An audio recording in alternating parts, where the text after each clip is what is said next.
Greetings! So it's that time of the month again. We're going to look at how much money was printed in June of 2021 and therefore all of Q2 of 2021, and to reconcile how so much money can be printed while we still don't see any real inflation, contrary to the mischaracterized headlines that you see out there. So we go to this website, which is a daily updated central bank monthly balance sheet. Longtime viewers are familiar with this report, but for first timers, this is how you check how much money was actually printed. Now, first and foremost, you can only ever look at worldwide aggregate totals. Don't look at US only totals because money printing is borderless. If country A prints nothing and country B prints a lot of money, it still flows into both countries. So it's very unimportant which central bank is printing more versus less in this day and age. But if you must know, look at these charts over here, and it's very clear that Europe is the central bank that's printing the most. Not the United States, the red line, but Europe is printing by far the most, and also the most in recent months as well. So if you think money printing is a bad thing, then blame the European Central Bank before you blame the US Federal Reserve. But if you're a viewer of this channel, you will learn, or have already learned, that money printing is not a bad thing. It's actually a good thing because it merely offsets technological deflation and therefore comprises net wealth creation as long as it is done up to a certain ceiling, which we have not really hit, and it's done in a more diffuse way, which is not yet being done, but it should. So now we scroll down to the more important chart, which is the sum of these four central banks' money printing activities. These four central banks comprise 85 to 90% of all world money printing. Not all of it, but these four are the big four: United States, Europe, China, and Japan. Now this all-important chart is the grand total of those four, going back all the way to 2007. And as you can see, it is a smooth parabola, exponential as one would expect, because of the relationship between money printing and technological progress, and thus technological deflation. This misguided attempt to flatten and reverse money printing was itself quickly reversed when they had to catch up to get to where they should have been in the first place. Coronavirus was just a catalyst event to force central banks of the world to catch up on money printing that they were behind on. But now things are back to where the trend line indicates they should be. And you see how this is still a smooth exponential curve. As this flattening becomes more pronounced, I will actually overlay exponential lines over this so that we can even more precisely predict how much money printing, monetary creation, should be done for an optimal outcome in the world economy. So this should be exponential and is exponential, and market forces have made it be exponential by forcing central banks to print more whenever they get the very bad idea of trying to halt or even reverse prior money printing. So now we scroll down to the percentage year-over-year growth. Now this is the central point of my atom thesis, which is that this type of monetary creation has to be done at a compounding annual growth rate somewhere between 16 to 24% a year just to offset technological deflation. And since technology is converging to a larger and larger percentage of the total economy of the world, the amount of monetary creation that has to be done to offset that also has to rise exponentially. 16 to 24% a year is the Goldilocks band, the median band of where printing should be. When it gets too low, you get market corrections. Remember, when they were reversing printing, it actually went negative. For coronavirus to catch up, they had to go super high. They went to 47% year-over-year growth, albeit from this artificially low base. And now that printing has been moderating down, despite $1.1 trillion done in Q2, that really isn't that much. The year-over-year growth rate is only this much, 19.3%. And that is well within the middle of the band I indicate. If you look at this chart going back so many years, the median band is actually in the teens, as you can see, and it should have been a little bit higher than that, and these dips where they stopped doing money printing were always met with market corrections. But the median was and should be in the 16 to 24% band, and this huge spike, while attributed to coronavirus, is really just offsetting the deficit over here. So things are already at a point where the year-over-year growth in monetary creation is within the appropriate band, and therefore there is very little chance of any aberrant high inflation, contrary to what you see in the media. Remember, the media is trying to push an inflation narrative, even though that is statistically and mathematically wrong, and I will show you data about what is really happening in the inflation picture as well.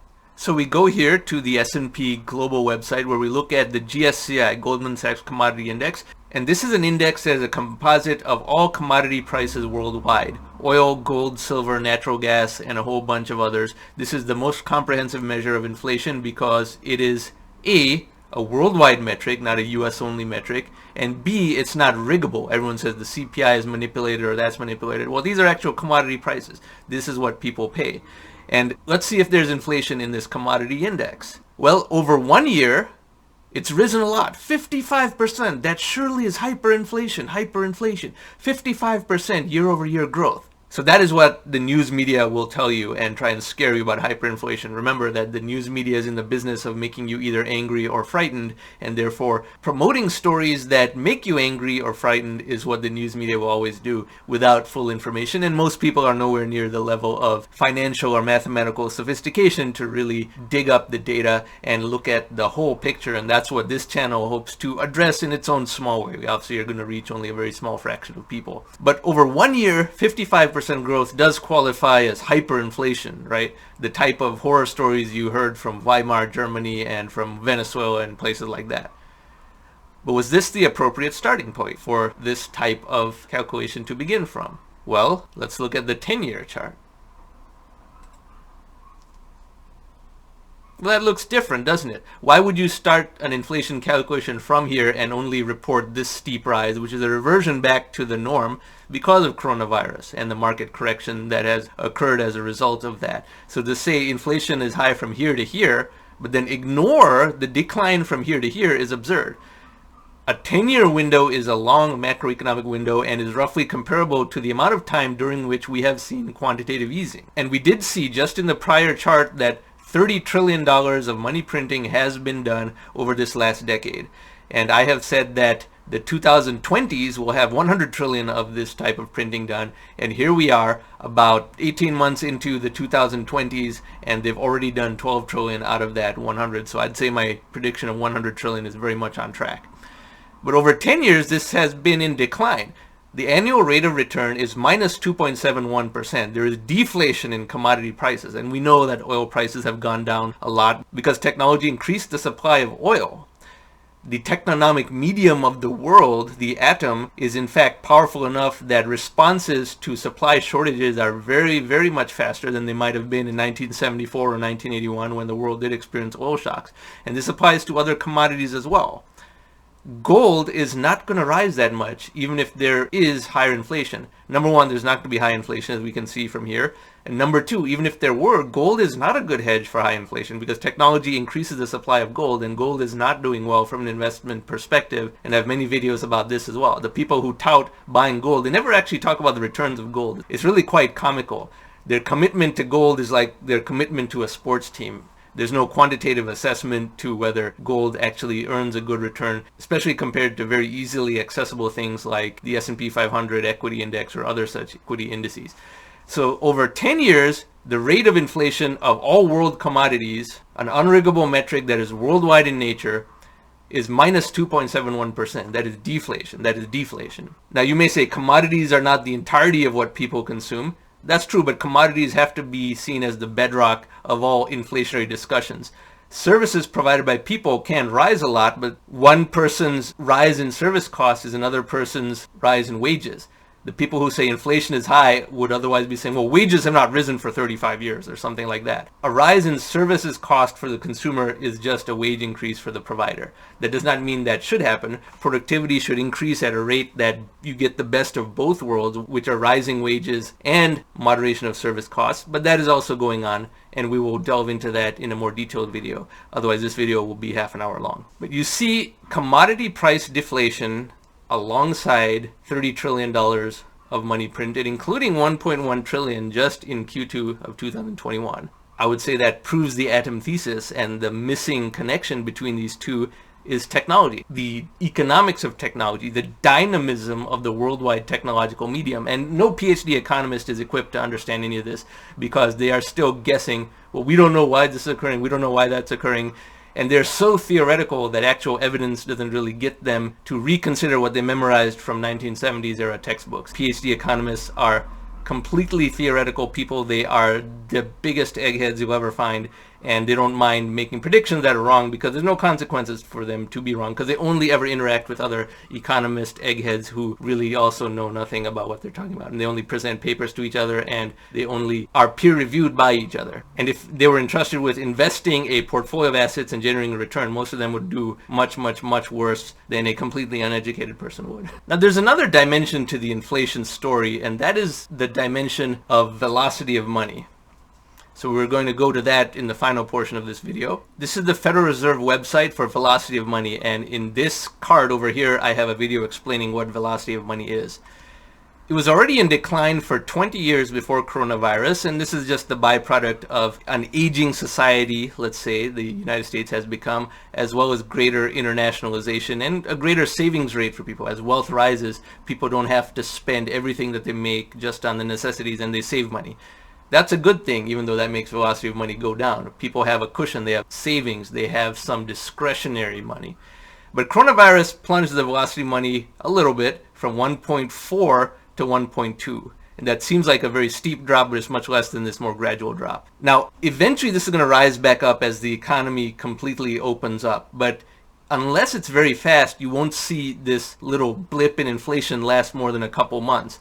If it's gradual, it will be a non-event, and you won't see anything even in the CPI or other inflation metrics like that. But if it's fast, you'll see a brief spike of inflation. An individual month might even read 8% inflation, and there'll be all kinds of sky is falling and doomsday type narratives, and a couple months later all that will be gone as though nothing happened, and the people who are screaming about high inflation will be nowhere to be found because they never report when inflation is actually very low.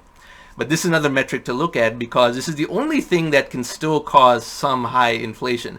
As we saw, the big spike in monetary creation, which peaked at 47% year-over-year growth, is already more than halfway unwound. Now year-over-year growth as of June 30th was only 19.3%, and well within the actual moderate cruising speed band that I always talk about. If there's any lag effect of so much money being printed but not having circulated yet, that can only be represented by this velocity of money number being low. And if it springs back quickly, yes, there'll be a very temporary blip of inflation that reverses as quickly as it came, because that will itself be fuel for more technological progress that leads to more deflation. And once the steep rise is moderated and we're back to this normal level, then the year-over-year growth in inflation just would no longer be there, because the springback effect will have completed. So I have other videos about this velocity of money and M2 money supply situation. Don't want to bundle it in over here.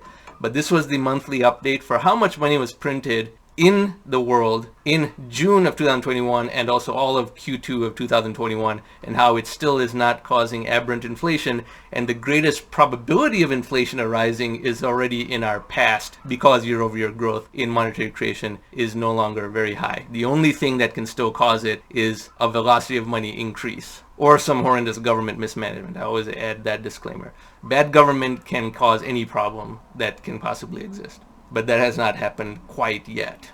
So if you like this type of content, I encourage you to subscribe to this channel, and thank you very much for watching.